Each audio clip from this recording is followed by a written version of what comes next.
What's up, fellas? We have a special downloadable bonus for you today, which is a 15-minute guided meditation by none other than Cory Muscara, today's guest.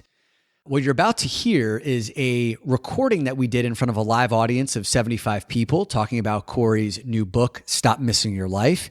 And in the middle of that event, he did a 15-minute guided meditation, which we pulled out of the interview, and we created a separate audio file for you that you can go and download and listen to at your leisure.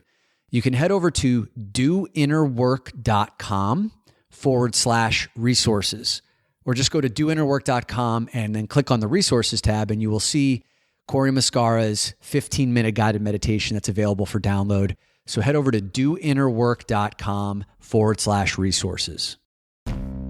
Hey, this is Dominic, and this is your home for the cutting-edge conversations on optimizing your personal performance, lighting up your sex life, and living a purpose-driven life of your own design. These are the topics that Dominic and I have both struggled with in our own lives and still don't always get right. This is Brian. Welcome to the Great Man Podcast. I bet you know what it's like to be in a chronic state of busyness, to constantly be in motion and getting things done and checking off boxes on your to-do list, only to wake up and feel like time is slipping through your fingers. I know what it's like to have dreams of change and then to see things in my life that have remained unchanged, to have dreams of traveling to all these places that still remain on my bucket list, to have dreams that have not quite turned into reality. Why does this happen to us? Well, perhaps it's because we're missing our own lives. And that's why today we are talking about Stop Missing Your Life with our very special guest, Cory Muscara.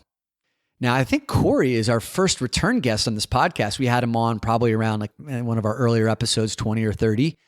Cory is a dear friend of mine and a good friend of Brian's as well. He's a meditation teacher, world-renowned, the most downloaded instructor on Simple Habit with over, I think, 150,000 subscribers to his channel alone and nearly 8 million downloads of his meditations. If you haven't checked those out, please go do that.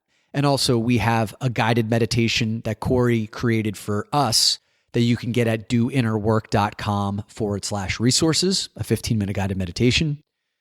And Cory recently launched his first book called Stop Missing Your Life: How to Be Deeply Present in an Unpresent World. And to celebrate his book launch, we hosted a live event on January 9th here in New York City, or in front of about 75 people. And what you're about to hear is the live recording of that interview. We cover a number of different topics that really seem to connect with both Brian and I, but everyone in the audience as well. Cory talks about these inner walls that we put up as human beings that disconnect us from being present and disconnect us from other people. And he calls these walls a pain box. And as you'll start to hear, this pain box is something quite insidious that develops over the course of our lifetime. We don't even know that we're boxing ourselves in, and yet all of the things that we are seeking are kept at bay because this box has encapsulated us. So it leads to a fascinating conversation, and you'll hear a bit about Cory's personal journey on his way to becoming a world-renowned meditation teacher who's found a special knack in talking to busy people who think they suck at meditation or that meditation is not practical for them, and making it very approachable and practical in your life. So enjoy this episode. And again, go download the free 15-minute guided meditation at doinnerwork.com/resources.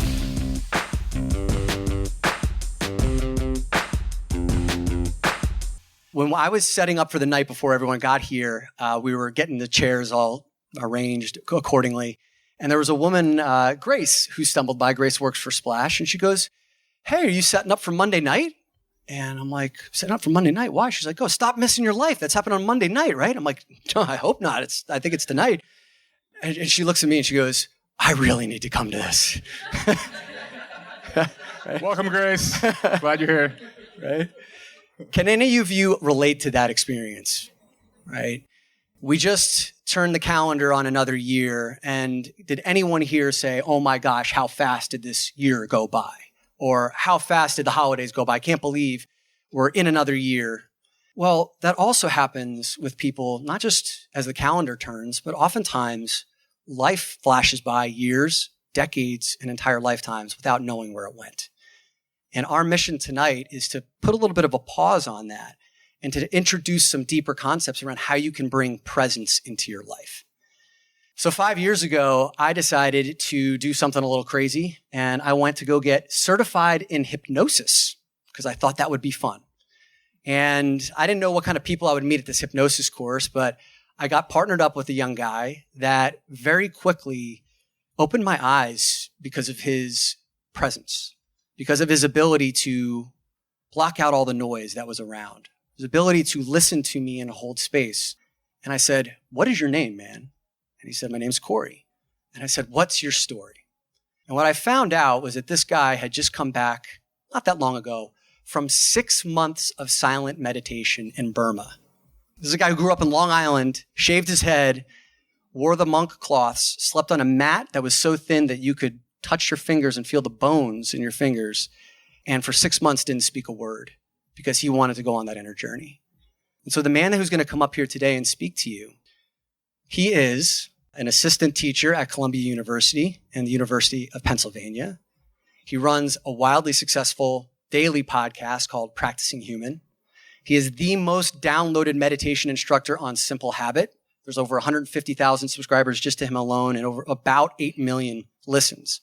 So this is a guy that you can place your trust and faith in. And he's just recently released 10 days ago, Stop Missing Your Life, his very first book. So Cory Muscara, please join us on the stage.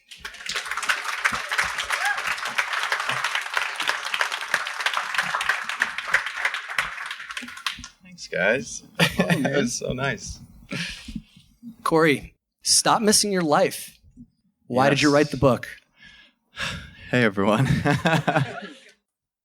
So this title, Stop Missing Your Life, I don't know how it lands for all of you.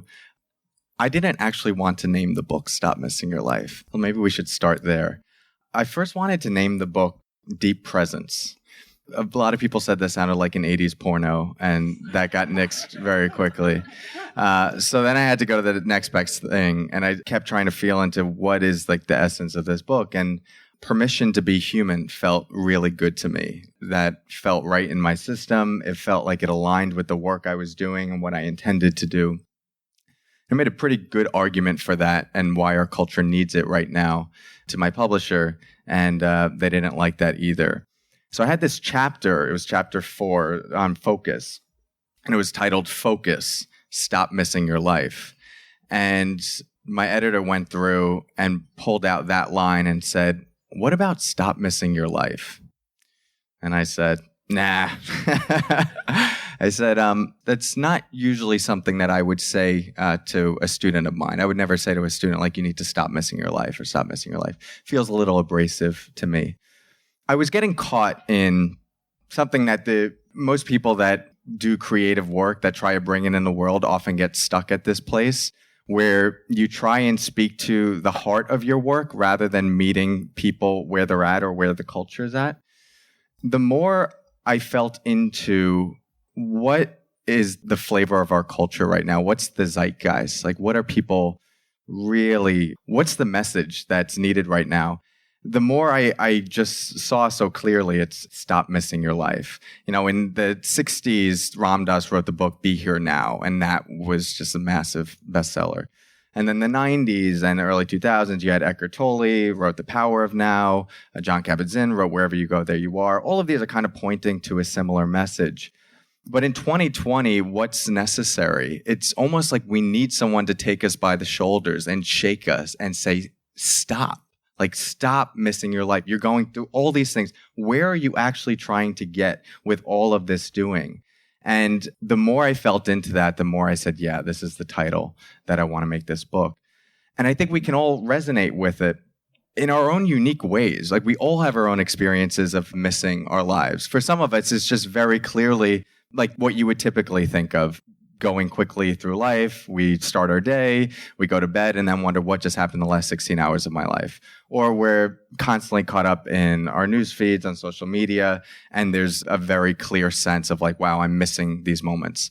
But others of us, it might be that we just deal with so much stress in our lives that we're constantly in this fear response or trauma from childhood that keeps us constantly trying to protect ourselves, these walls of guarding that we've accumulated over a lifetime that cause us to not be able to access the richness and the depth that we could potentially experience in this human lifetime.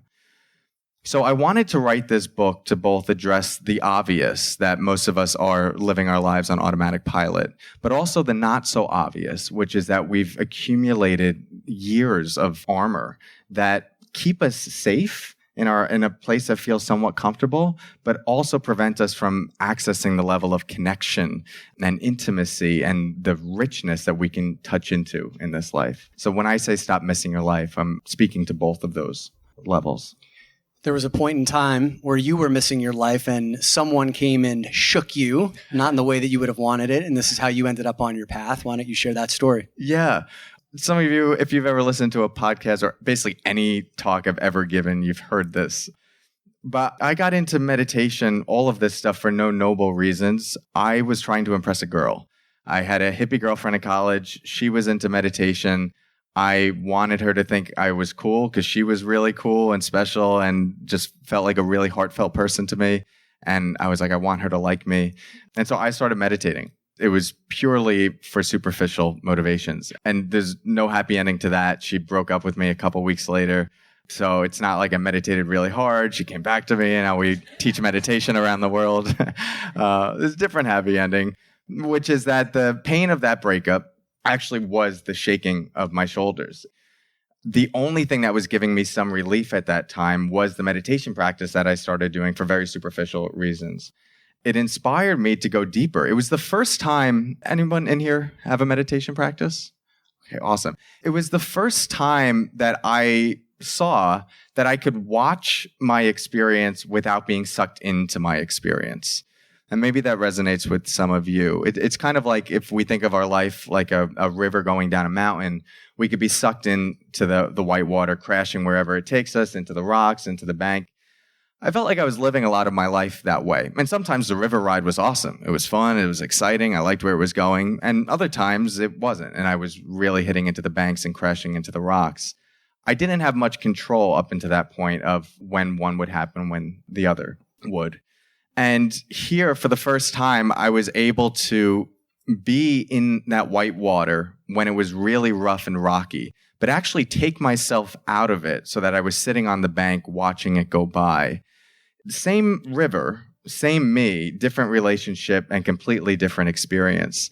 And I found that I could hold the discomfort and the sadness and the pain that I was experiencing in such a way that it wasn't tormenting me. It was the first experience I had of what it was like to actually create some freedom from the inside out.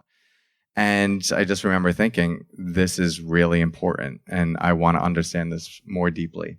And I'm kind of a type A personality. So I was originally going to go into economics and I just shifted everything, got really interested in psychology, started going on retreats. Yeah. And then when I graduated college, I said, how can I go really deep into this? And that's what took me over to Southeast Asia, to Burma specifically, and ordained as a monk, which wasn't the intention. I just wanted to practice meditation as many hours per day as I could and sever myself from all of the things that were bringing me comfort up until that point and see just how deep can you take this practice, or how deep can you take the potential to cultivate an inner well-being that doesn't have to be solely contingent upon external variables. So that was the impetus. Great. I know this is not the point of today, but how does one get ordained as a monk? Yeah. I'm ordained as a minister, I believe. Yeah. But that took 5 minutes on Yeah, I got that too. Yeah. Oh, you got them all. Easier. Yeah. Very confusing. So we're both monks, technically. I'm not a monk anymore. Yeah, I love these questions. People don't ask me this usually. So I didn't know that you could temporarily ordain as a monk. I thought it was a lifelong thing or not, which like the real version of it is more that. I have a lot of respect for that. It was my fourth day At the monastery, I was struggling a lot. We were sleeping about 4 to 5 hours per night. I went from the longest I had meditated was 45 minutes to now doing 14 hours a day, eating 2 meals. The last one was 11 a.m., so fasting most of the day. This is before I got into intermittent fasting. And so it was just a real big struggle, a lot of physical pain. And I was standing on the balcony of the meditation center during one of the breaks, having a cup of tea, just trying to get some relief. And this monk walked up to me and put his elbows over the railing and started a conversation. He said, "What's your name?" And, in a monastery, it's a silent retreat, not supposed to talk. So I thought this was like a monk test or something. So I didn't initially say anything. And he asked me again, he's like, "What's your name? Where are you from?" And nobody was around. So I said, "I'm Cory. I'm from New York." He said, "How long are you going to be here?" He said, "I think probably about 6 to 8 months. And then he said, "You should be a monk." I was like, no, the first thing I said, "I don't think my mom will be too happy about that." Because I thought he was saying you should be a monk for the rest of your life. And he said, "No, you can take robes. You can do an ordination. You can live exactly as I do. And if you choose to disrobe at some point, you can. But if you choose to keep them, you can as well." And I would love to say that there was a really noble interest in it. The main reason that I actually took robes initially as a monk, I had to develop the respect for it over time. The main reason was that I was about to leave the monastery. It was too painful, too difficult. I couldn't sit through the long hours of practice, and I needed something to hold me accountable because just being there wasn't enough. I was about to book a plane ticket to leave. I talk about this in my book. I said, if I ordain, it's going to require me to take this more seriously and to hold myself to a higher standard. The monks have to meditate at the front of the meditation hall so everyone can see them. You have to go on alms round in the morning at 6 a.m. where you collect rice and food in the village. So there's just all these higher standards that you're held to. And that was actually the big reason that I chose to do it initially. Once I took robes and got to see what that lifestyle was like, I had a completely different respect for those that commit their life to it or any amount of time to it. I didn't even answer your question yet. So what's the process? You have to make a request to your teacher and say, I'd like to ordain. I thought they answer you on the spot. And so he said, "Okay, I'll think about it." Now, anyone that's meditated before, this experience where you're thinking about something, but you can't get it out of your head. And usually you have to stop the meditation to find the answer. I had to wait 2 weeks to figure out if I was going to get a yes or a no to this question to be a monk.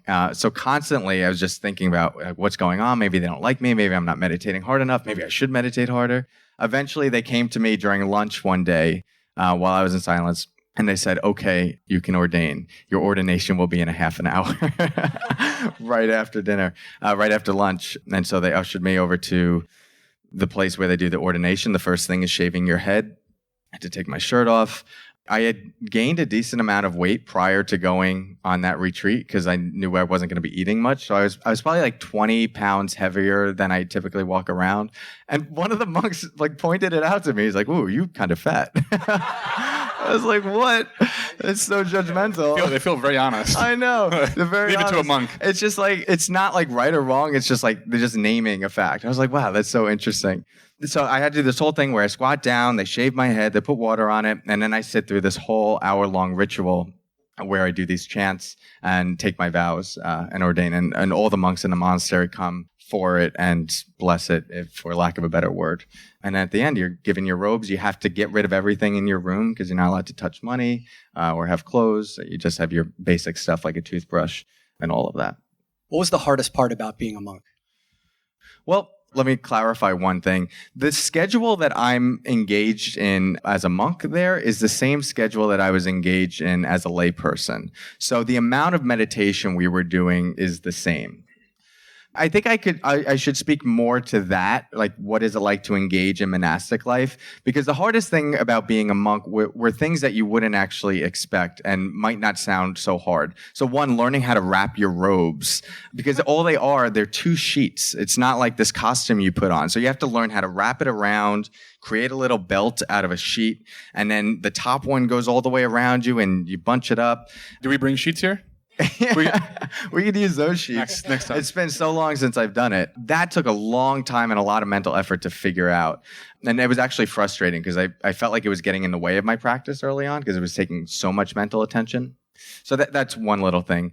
But the other thing that I had to really contend with that almost sounds like a positive is that as soon as I put on robes in a monastery, I was no longer just your average meditator. I was looked at as like a rock star.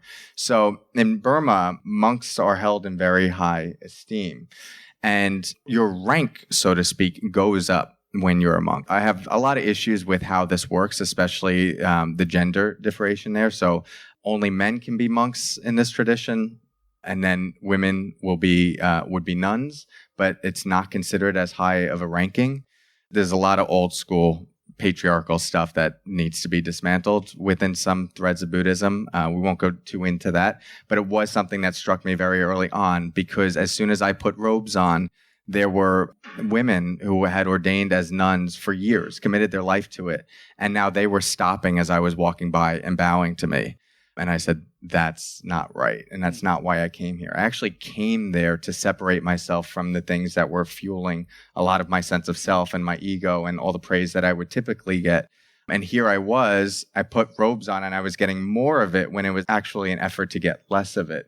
So I really had to contend with that for a while. That was a big struggle. But in general, just the difficulty of engaging in monastic life, you're doing the work of being present to every aspect of your experience as it arises, which sometimes that's great because there's lots of experiences of peace. You're in a forest monastery. It's beautiful. There's birds. There's interesting insects, and it can be very pleasant. And there's also a lot of physical pain.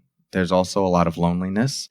And when you make the intention to really open up to the fullness of your experience, a lot of the things that you've been hiding from or that you've suppressed or for very good reasons from very early age felt unsafe to experience, those things actually start to arise within the container of presence you've cultivated. And that can be extremely painful and is extremely painful. I think that's a good segue to your book because you talk a little bit about how you guide the people who come to you to those places where they can start to confront some of those more difficult things that have happened over the course of their life. So in Stop Missing Your Life, and by the way, man, congratulations on this. Like I've known you for 5 years. I've listened to you speak for 5 years, done an exceptional job of capturing your voice in here. And I know Cory would never say this, but on the day that it went on pre-order, it hit number 300 on all of Amazon, where I counted there's 7 trillion books on Amazon, and it hit number 300 on there. Up there with Michael Singer and Eckhart Tolle. I mean, it was just a fantastic kickstart. So well done. And in the book, you talk about how hard it is to be you, right? And why do you make that statement, like the difficulty or how painful it is to be you sometimes? Right. So chapter 2, I titled The Risk of Being You. And it follows chapter 1, which is titled Being Human is Hard. I'm probably turning everyone off from this book right now because the part 1 of the book, which is the first 2 chapters, is titled Why Presence Isn't Easy. And I wanted to very clearly from the beginning talk about presence in a very different way, which is less something that you just develop or like mask on top of whatever experience you're already having, but more something that you can actually peel back the layers to access.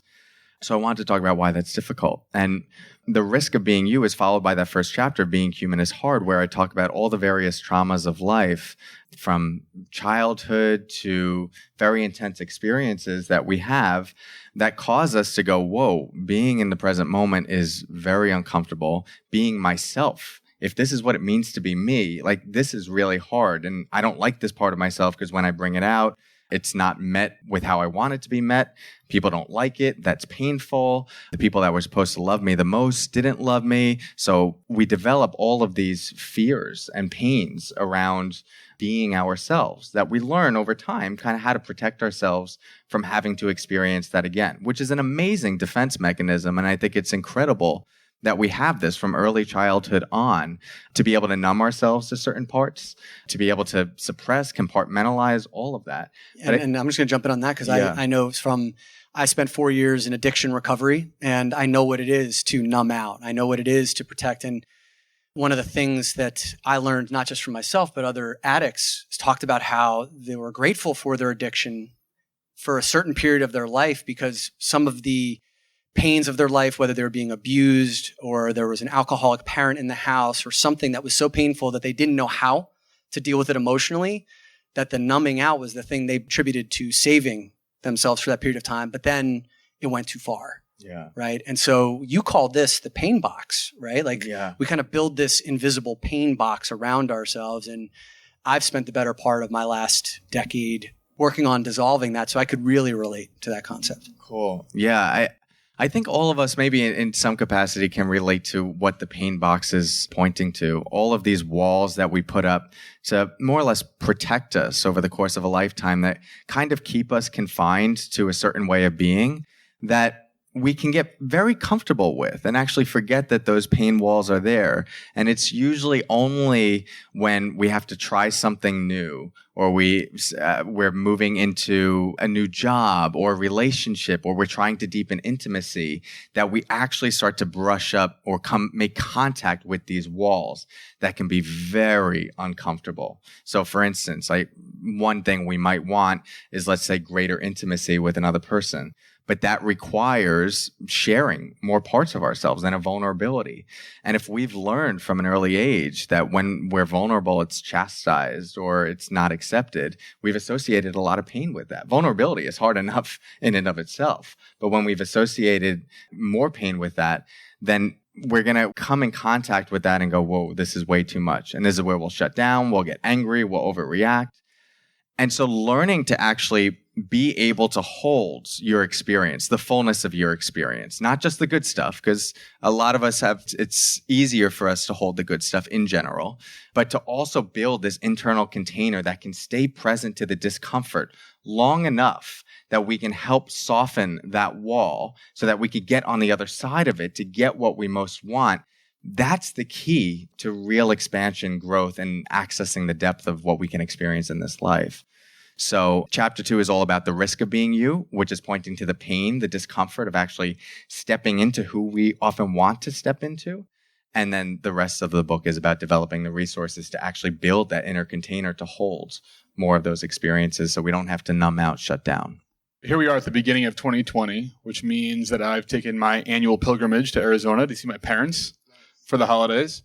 And I was with my parents this year for 10 days. Days 1 through 3 were great. Love my parents. They love me. Right around day 4, things got tenuous. Yes. Right. My dad taught me how to live my life all over again. Gave me advice I really wasn't looking for. Yeah. And it was hard. Yeah. It was really hard living in that and continuing to live in that, wanting a deeper connection with him. You talk about a similar experience in the very beginning of your book. I think maybe it was in chapter 2, that oftentimes it's those that are closest to us that can present the environment that's hardest to work, that trigger us the most. And so every time my dad did that, of course, I said, thank you for this trigger so I can learn. That's not what I did. That's what I wanted to do, but it's not what I did at all. And I'm curious, there were a lot of lessons that came out of this holiday season. Coming back here to New York, I'm still decompressing from that. And I'm curious that, if my dad wasn't there to trigger me, how do we walk into these environments that actually do trigger us so that we can learn? You know what I'm saying? It's easy for me to walk around in New York and be in my apartment and do my routines, kind of like what you were doing in the monastery, but then you came back. Yes. And these triggers were here. And so if I want to learn, if I want to accelerate my growth, I imagine I need to hit those triggers, which my dad did beautifully. Right. Yeah. I just want to make a point that I would never talk about my parents that way. That's right. Hi, Cartuccios. It's a great question. And I'm still exploring the relationship, the territory of what is necessary in terms of leaning into all the various triggers we have. What's the line between feeling inspired to lean into those triggers for the sake of growth versus putting up boundaries around those and just choosing not to be triggered anymore. I don't have an answer yet for everyone. The thing that needs to drive that for you has to be your own curiosity and what you feel inspired to do. I know some people potentially in here perhaps come from families that it just feels extremely toxic to be around them. Parents where when you're with them, you feel like you're actually your worst self. The conditioning and the triggers are so strong that it almost feels like there's no way out of it or there's no space around it. I think sometimes in those circumstances, giving yourself the permission to create some separation for a period of time for you to actually reconnect to yourself and do some of the personal development where you can come back into that territory with new resources to meet those triggers is necessary. And other times, kind of like you're describing, Brian, we're doing that work. We don't totally want to separate. It's not like it's that bad, but it still comes up. We get about 3 days within us, and then the bandwidth slowly gets lower, lower, lower, and then something happens and we freak out. Or we just get frustrated or we numb. And that's the territory I think I am. I love my family, and I just had such wonderful parents growing up. And yet I still feel those triggers or those frustrations, or sometimes like the containment of holding me to the person that I was 10 years ago rather than who I am right now. And it's not even their fault. It's just social dynamics and relationship dynamics are so freaking complex that we're all kind of playing out our own stuff in those moments and trying to make ourselves feel good. And that often requires making someone else stay a certain person or way of being in order for us to feel good in relationship to that person. So the big thing I continue to explore with that is first in my body, because that's going to be the first cue for me. Usually if a trigger is arising and I'm going from a place of like feeling at ease and confident and peaceful, the first thing that will indicate something is off is in my body. My shoulders will deflate, my head will come down. I'll default to like a teenage version of myself that felt more helpless. The sooner I can catch that, the sooner I can adjust my posture. So that requires some mindfulness and awareness first to tune into what's going on in your body, and then just make a little bit of an adjustment. So if you were to be in a place that actually felt more empowered or confident or grounded in the presence of this person, what would that posture be like? It's surprising how much of a shift that can have for your own psychology and your own emotional body. So just shifting the physicality in those moments, that's the first thing I'll do. And then I'll say, is this a battle that I want to go into or not, right? Is this territory that I want to bring in, saying like, I don't like when you speak to me that way, or I don't like what's going on, or this is frustrating, or if I've seen that pattern so many times, I know it's not going to be worth it to go into it in this moment. Sort of assess that very quickly and choose to either go into that territory and have an honest conversation around it, or sort of navigate it myself and take a deep breath and try and love that person as they are in those moments. It's an ongoing exploration. And I talk about this a lot. There's a whole chapter on connection and intimacy in this book. And I talk about a relational meditation practice called circling that can be used to really explore this in our closer partnerships, but even with complete strangers and family. And it's a great way to practice maintaining and deepening presence in relationship to another person. Because usually when things get uncomfortable, our default responses are to turn away or to numb or to just go back to what we know the dynamic is that will play out in a way that feels okay for us, rather than saying, actually, I don't like when you talk to me like that, or creating a boundary or leaning into it and trying to create something different. You can probably tell in my description of it, like some of this it's an exploration for me. And the thing I continue to do and what the book is really promoting is the commitment to stay present throughout those experiences, because the shutting down and the numbing is only going to perpetuate the conditioning. But if we can stay present to it, we at least have some options to respond differently. And that is always going to be the thing that, if anything, can create some freedom or alternatives. Wasn't it the Buddha who said, if you think you're enlightened, go spend a week with your parents? Yeah. Yeah. Buddha or Ram Dass, they're basically the same person. Okay. In my journey so far, though, it continues to be the most powerful one to continue to train just very intentionally showing up. That's really what meditation is. I wouldn't write that in a textbook yet. But if we could just continue to bring curiosity to every aspect of our experience, which is kind of what we're doing. Oh, here's the breath right now. Oh, there's a thought. Oh, there's an emotion. Oh, there's a sensation. Well, that's inviting all of those experiences into the present. We no longer need to compartmentalize. We're building our inner container to hold more and more aspects of our experience. And with that comes an increased sense of wholeness in time that's really quite profound. The quality of peace that people develop in this practice and happiness, it's not coming because we reach this place of being perpetually blissed out. It's coming because the internal container, so to speak, becomes so large that it makes space for any experience to be there without tormenting us or thrashing us around as those experiences tend to do with us. There's spaciousness, and with that spaciousness comes ease. So we got to touch into that just a little bit through this practice. That was really lovely, Cory. And we're going to be coming to the audience in a few minutes here to see if you have any questions for Cory about the book or troubleshooting an experience that you've had or asking him for medical advice. Cory loves giving medical advice too. Yep. Just play a doctor on TV. You know, one of the things that you said during this particular meditation that really struck a chord for me was we are cultivating presence not in spite of discomfort or uncomfortability, but through it. What immediately that brought back was I didn't do 6 months in silent meditation, but I did do 10 days in silent meditation. And that was really challenging for me. And I remember days 1 and 2 where I was stripped of my ability to speak to anybody, to exercise, to read, to write, to get my phone, all of the things that I would use to escape my feelings. All of those mechanisms like came screaming back. I wanted to pull any one of those levers and I couldn't have it. And I remember just being so anxious and being so like I wanted to rip out my own skin. And then something shifted where I felt a deep sense of presence even in that discomfort.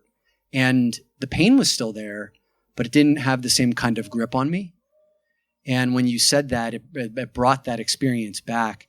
And I'm just curious, Cory, I mean, you've done 6 months of this, and I remember you've spoken about having terrible back pain and knees hurting and hips being tight, and you almost went home, right? But you stuck it out. When you talk about those experiences or you see that in some of your students or people who come to you, what have you learned from sitting and cultivating presence through the pain versus shifting or getting out of that moment? Great question. Well, I think sometimes when we hear this theoretically or cognitively, it kind of sounds like, okay, we're just getting better at being able to tolerate the pain so that we're not running from it. We don't have to hide from it. It's just, okay, the pain's here and I'll just learn to be with it.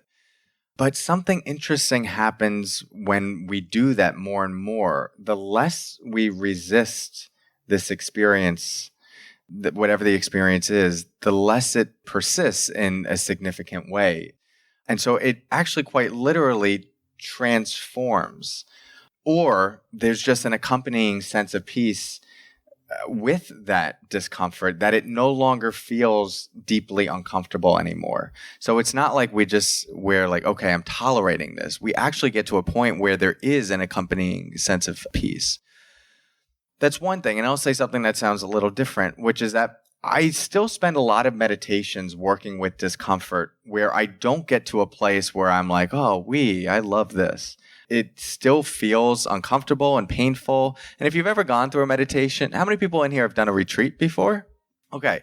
So in those retreats, you will often experience a lot of physical pain in the body and emotional pain, but especially with the physical pain, it does get to this point, but it's not always that it gets to the point where the physical pain can exist and we're in total peace. We kind of do just get a little better at not resisting it so much. But if we were really being honest with ourselves, we'd be like, yeah, I would prefer that the pain were not here. What I find in exposing myself to those experiences in the meditation and getting a little better at not resisting it so much, the quality of peace then that I have in the rest of my day that's often a little less intense or not having as much physical pain is much deeper and much greater, and I'm happier. So practicing being present to these experiences, even though it's uncomfortable and might not bring an immediate sense of peace in those moments, often translates to much higher levels of peace and well-being outside of the meditation. Yeah, one of the things that you taught me, and I remember this is coming up now, is the difference between primary pain and secondary pain. So the primary pain is, let's just say I'm sitting in a seated position for too long and my back is starting to scream. That's the primary pain. Yeah. But then the secondary pain is the story I layer on top of that. It's like, why am I here? How long is this meditation going to go? Will Cory hurry the hell up? Why did I sit in this way? And beating myself up. And over an extended period of time, that secondary pain can actually eclipse the primary pain in the beginning. And then the metaphor for regular life is like when someone pisses you off or they disappoint you, there's that thing that happened, which is painful enough. But then we carry around the story on top of that and then make it much worse. And Brian's always disappointing me. He's never showing up on time or whatever it is. And then like making it worse than the actual thing that it was. And through this practice, I've been able to catch that and see. Yeah. There's that great book by Robert Sapolsky called Why Zebras Don't Get Ulcers.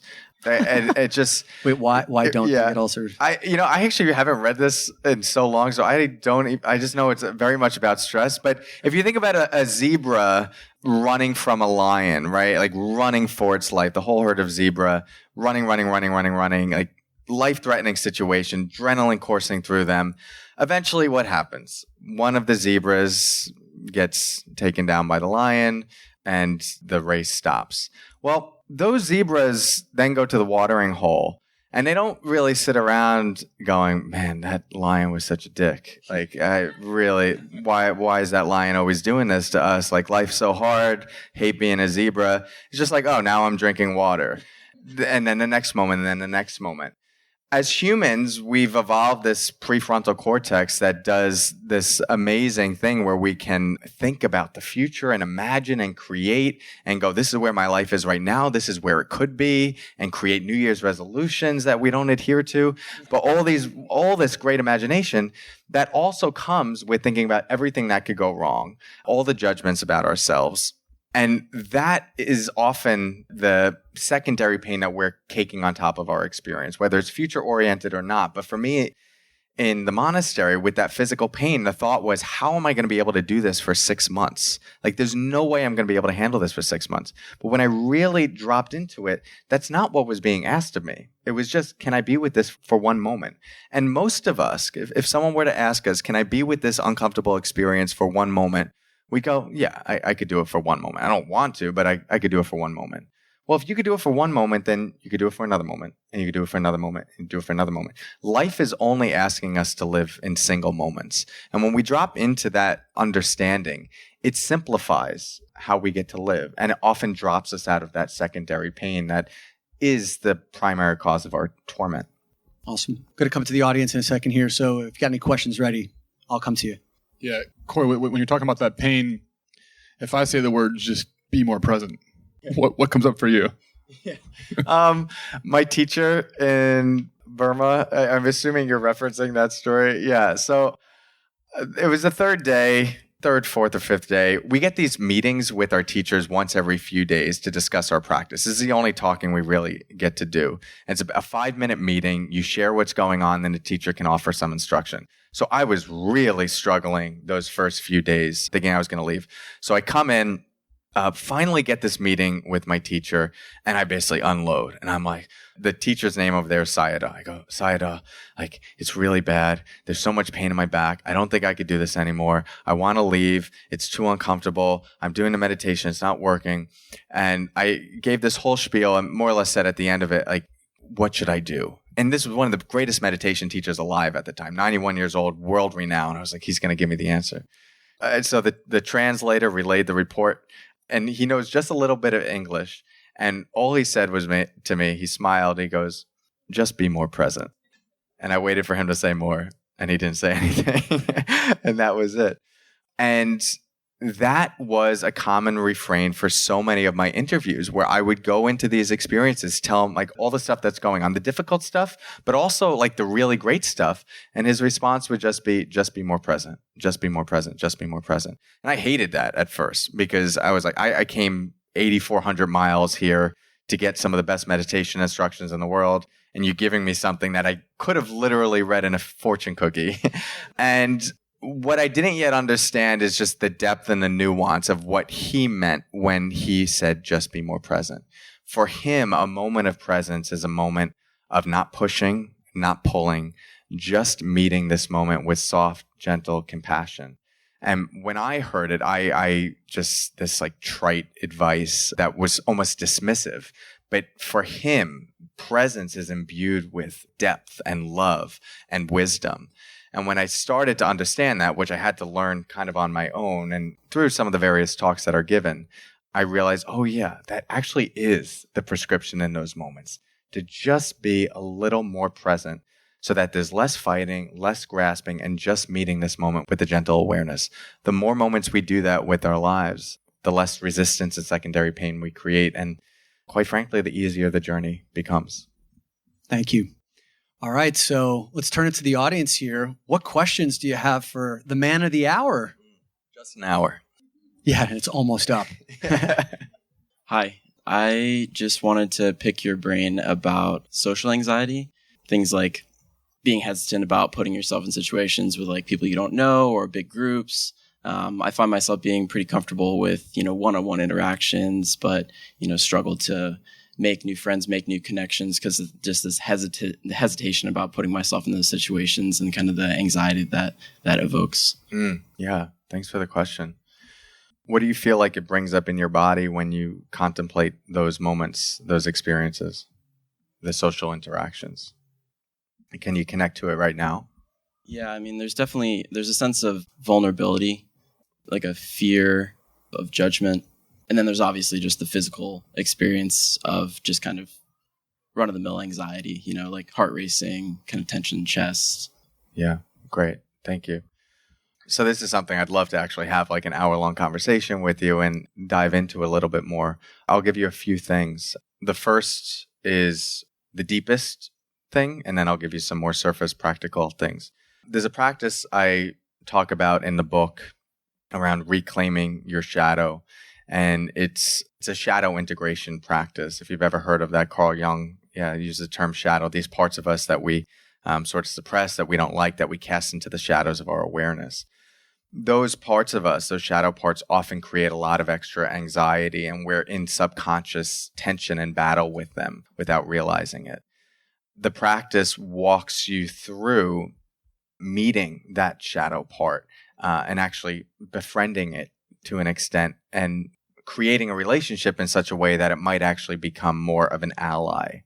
So in hearing a little bit about what you're talking about and some of the vulnerability and the fear that comes up in those moments, I would be curious if you were to engage in that practice where you sit down with this part of you that has fear around these social interactions, and imagine yourself just like sitting on a bench or sitting across from the other person, and just ask that part of you, like, what is your positive intention? How are you trying to help me? How are you trying to serve me? And let that part know that you see it. Because when we subconsciously fight it, that part doesn't go away because it thinks it's trying to protect you. So it's going to be subconsciously like pulling on your pant leg, say, listen to me, listen to me, listen to me. And what's our response? Stop. Like, I'm trying to be confident. I need to do this. Get out of the way. But that part is just going to push back even more because it wants to help you even more. It thinks that you're neglecting it. So the way that we start to work with that on these really deep levels is to meet those parts of ourselves that we would typically shun, create more of a relationship, let that part know that you see it, and ask how it might be able to help you in pursuit of where you actually want to go. It'll walk you through about 11 steps to engage in that meditation. That's the deeper thing. Then the other things, the more simple things, is when you contemplate like these moments of I could go out with these friends or not, just notice the images that are going on in your mind and the thoughts that are going on in your mind. Chances are there's going to be some sort of rumination or imagining of worst case scenario. People saying something, not liking me. Like I've had this as well. And I'm someone that does for a while and still does likes my alone time, and social interactions are not my most comfortable place. There are times where it is and a lot of times where it's not. And usually when it's not, I see the conversations going poorly. I see myself trying to have a conversation and the person is like, I don't want to talk to this guy. And all that does is it creates more anxiety and more tension. So working with those images and just imagining a positive scenario, which is like personal development 101, can actually change the emotional landscape enough that we can step through that pain wall and go into those experiences. And a meditation practice over time does start to dampen the activity in the amygdala, which is going to be most responsible for anxiety. So you could trust that as a foundational practice. So those would be my 3 recommendations. Thanks so much. Yeah, you're welcome. Hi, thank you so much for everything you talked about. I had a meditation practice for a year and a half, and I did go to 10 days Vipassana as well. One of the interesting side effects is, as I was doing it, is that I became a lot more aware of everything that happens in my mind. And it came to me that sometimes I don't really know when to do versus when to be, because when you're so aware of pretty much everything that happens, you start questioning everything at all. And so what happened in a few months back is I pretty much gave up on meditating, thinking that formal meditation, like a daily practice, I gave up on it, thinking that it in itself became a bit of a thing that stops me from progressing. So question is being versus doing. And do you believe a formal daily seated meditation practice is necessary, or there are alternatives that you would consider? Thanks for the question and the space it's coming from. And I so resonate with that struggle of being versus doing, and how increased awareness doesn't always create clarity. It creates clarity around the different aspects of our experiences that are arising.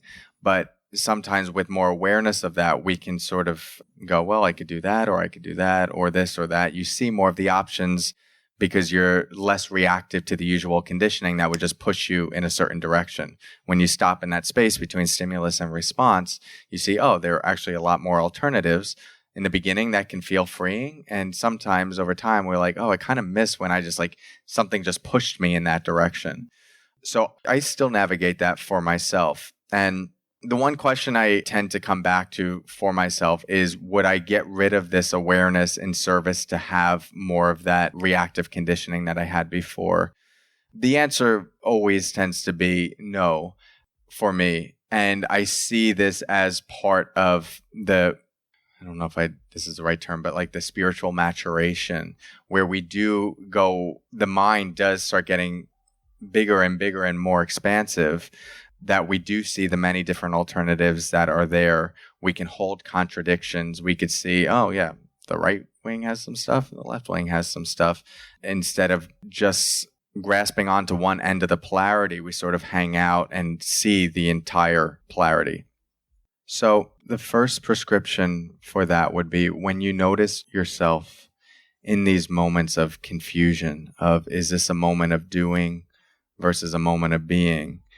I hope that you can actually settle into that in a way that you can actually appreciate and see that this is the mind expanding to hold more considerations, more choices, more options. That reframing it as a positive will most likely help it feel a little less oppressive, or as a negative. I might be projecting a little bit how I've navigated this experience myself. I think the more simple response would be that there are times for doing and there are times for being. And meditation seemed to privilege just the being and the stillness. And sometimes it can take us to a point where we're a little confused of is that how I should be interacting with all of our moments, all of my moments? I found improv to be pretty useful for this. Because it requires a strong degree of presence, but also spontaneous reactivity and response. Have you ever done improv before? Yeah. You've thought of it? Or haven't? Yeah. It might be something you consider. There are a number of improv studios in the city, and anyone that is maybe contending with this, you might consider improv, especially if you think of improv and you go, whoa, that is totally not for me. Chances are that makes it a good reason why it is for you, which is why I did it. Improv is very uncomfortable for me. I don't have much control. I often look like an idiot, but it's a very safe space to explore just not being in control. and reacting very quickly. So I did improv specifically for this conundrum that you're up against right now. Yeah, so that would be one thing. There was a second part to your question. I'll answer it quicker. I think you should give a formal meditation practice enough of a chance to see its impact in your life. And then if you choose to not, that there are alternative ways to get what you think it's giving you, then absolutely. I'm not married to meditation. I have enough training in different things these days where I could actually make a career out of something else, like positive psychology or hypnosis training or all these different personal development stuff I've done. I tell you that just to say, like, I don't have a stake in meditation, really. I just continue to come back to it because it is the best way I've found to intentionally cultivate this quality of presence. So if you're at a place where you've done your meditation practice, but it's not giving you what you want, then explore something else and then come back to it if you feel naturally drawn to it. I've gone in and out of my meditation practice, and there were periods of the book where I wasn't practicing much at all. And while I was writing the book, and I just re-upped it to a few hours a day, more like 2, which is a huge time investment, but I'm just so innately drawn to it and I'm loving it. And it's like flavoring all the moments of my day in such a beautiful way. And then other times where I don't feel drawn to the practice that deeply and I don't do it that deeply. But in the early stages, I think we need to have time boundaries for ourselves where we commit to a certain period of time to actually see it through, to see what it can offer us, because it's going to be a lot of discomfort that arises early on. We need to get past that point. So arbitrary number, I say give it at least 3 months, 10 to 15 minutes a day. You just actually answered my question. It was, what does your practice look like now how do you go from 14 hours of meditation and then bringing it back to the everyday? So yeah, what does your practice look like now? Yeah, so there's my meditation practice, and then there's all these other ways that I'm practicing human, which is the name of my podcast. It was very obvious to me when I got back from Burma that I had gone quite deep in a certain exploration of my mind and my humanness, and it was incomplete for what I was looking for in the real world. I could get to very profound places of peace in a monastic setting with 14 to 18 hours of meditation practice. But I couldn't access those same levels of peace with an hour of meditation practice or half-hour meditation in day-to-day life when I had to pay off college loans and there was family triggers and just figuring out my life. So I went on a whole big journey to explore what are the other strategies for cultivating well-being. That took me heavily into the world of positive psychology, which is main science we have of happiness right now. Took me into Ericksonian hypnosis, NLP to understand behavior change. Took me into yoga, Tai Chi, trauma work. And so really these days my practice is anything that is taking me into more corners of myself, of my humanness that I might not get with a normal meditation practice. A lot of that is coming from like relational meditation practices, like circling, like I talked about. But in terms of my just regular meditation practice, today it was a combination of walking meditation for a half an hour to start, which I do in the halls of my apartment. And people walk by and they wonder who's this zombie walking slowly down the halls. But I usually walk faster when they come by. I go, hey, how's it going? And I go back to walking meditation. And then I'll do that to sort of warm up my mind early in the morning. And then I'll do a sitting meditation in my closet I keep a timer on Insight Timer, usually for about 2 hours. And I have interval bells going every 5 minutes. So I don't have a standard time that I set. I have a sense of how long it is based on how many of those bells ring. And I sit until I don't feel inspired to sit anymore, or I don't feel inspired to work with not feeling inspired, which is, most of the time I don't feel inspired to work with that. But that's an important thing, because a lot of times you're not going to feel inspired to work with like the discomfort that arises, and you do want to work with the not feeling inspired. And loving kindness is a pretty big part of my practice, which I'm weaving more in as well. Yeah, great. Cory, last question for you. What is your hope for someone who reads your book? I hope you can let this book allow you to meet you where you are and take you on a journey into exploring more of who you are now and more of who you might become. This book, more than anything, is about wholeness and taking us toward wholeness. I don't really care so much about the present moment, anything about like being present. I'm more interested in why. What is that doing? Because I could get a lot of thrill out of thinking about the future, and even reflecting on memories from the past. There's a lot of well-being that can come from that. So it's not like being present is the only thing that brings us joy. I have found, though, I can't access the deepest parts of myself anywhere outside of the present moment.